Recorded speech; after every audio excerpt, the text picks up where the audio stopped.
Et oui, la méditation, comme tu l'as dit, Fabienne, c'est parfois on a des mauvaises croyances dessus.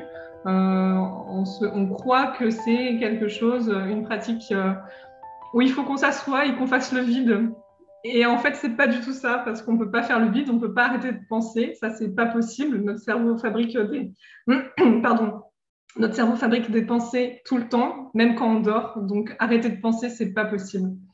Et en fait, la méditation, ça va plutôt être un exercice d'observation, justement, d'observation intérieure et extérieure aussi, parce qu'on va mettre tous nos sens en éveil. Et moi, j'aime bien dire que c'est un temps qu'on s'accorde à soi, pour soi, et aussi à partager avec les autres, parce que méditer en famille, c'est un super moment à partager, je vous le conseille.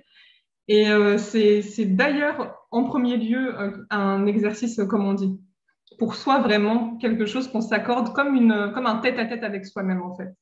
Voilà. Est-ce qu'en soi, être dans la lune, c'est être en état méditatif?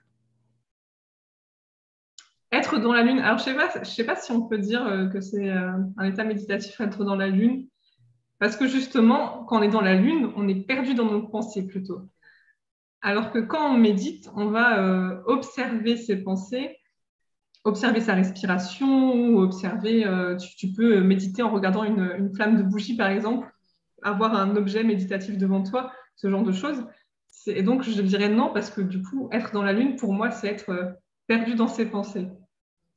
Alors que la méditation, c'est plutôt, voilà, justement, observer ses pensées comme un cours d'eau qui passe devant toi, et puis on les regarde, ou alors comme il y a l'image avec les bulles de savon, que tu peux transposer à la méditation en disant que tu observes tes pensées, et puis elles s'envolent et elles finissent par exploser.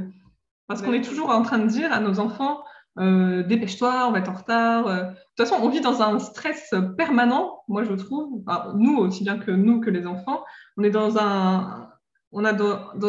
une société où on vit dans un rythme effréné et on est toujours à courir partout. Et les enfants sont pareils. Et qui n'a jamais dit dépêche-toi à tes enfants, hey, dépêche-toi, on va être en retard, dépêche-toi, dépêche-toi, dépêche-toi. Et justement, la méditation, c'est pour dire ben voilà, stop. Là, on va faire une pause, on s'accorde ce temps, on souffle, même si c'est 5 minutes, même 2 minutes, même 1 minute le matin avant de partir à l'école, on fait une petite respiration tous ensemble, même ça suffit.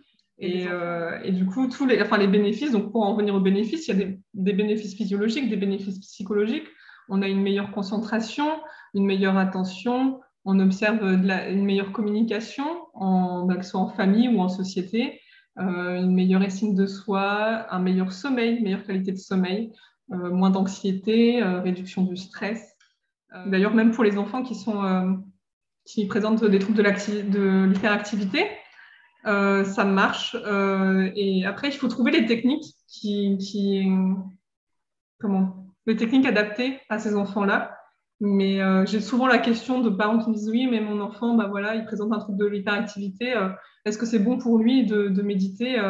Oui, c'est bon pour lui, mais il faut trouver la bonne technique pour apporter les choses. Oui, parce qu'un enfant qui est hyperactif, déjà se poser, d'avoir un temps calme, 1 minute déjà, c'est déjà bien, c'est déjà beau. Mais même si on commence par 1 minute, c'est cette minute qui peut tout changer. Donc c'est super important. Après, voilà, c'est quelque chose qu'il faut, si on veut vraiment faire entrer la méditation dans sa famille, faut pas lâcher, quoi. Il faut pas oublier, avec les enfants, le principe de simplicité. C'est ça, c'est vraiment ça. Après, j'en ai parlé, c'est vraiment ne pas se prendre la tête et puis faire au feeling, faire comme on le sent et comment les enfants ont envie de le faire.